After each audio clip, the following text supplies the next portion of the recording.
நாய்கள் என்று கர்த்தர் நிறைய வசனங்களை சொல்லியிருக்கிறார். உங்கள் முத்துக்களை பரிசுத்தமானதை நாய்களுக்கு முன் போடாதீர்கள், முத்துக்களை பன்றிகள் முன் போடாதீர்கள்.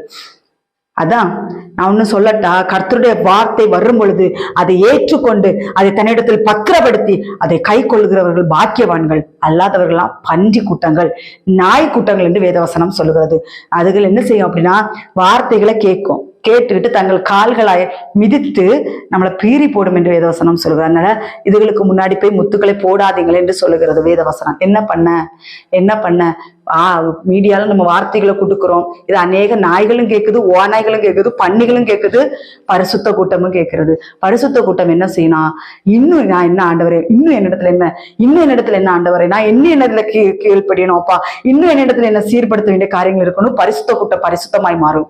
பன்றி கூட்டமும் நாய்க்கூட்டம் என்ன செய்யும் அப்படின்னா, வார்த்தைகளை காலிலே போட்டு மிதித்து அதை பீறி போடும் என்று வேதவசனம் சொல்லுகிறது. அதனால இந்த நாட்கள் நாய்க்கூட்டமா இருக்க விரும்புறீங்களா, பன்னி கூட்டமா இருக்க விரும்புறீங்களா, பரிசுத்த கூட்டமா இருக்க விரும்புறீங்களா?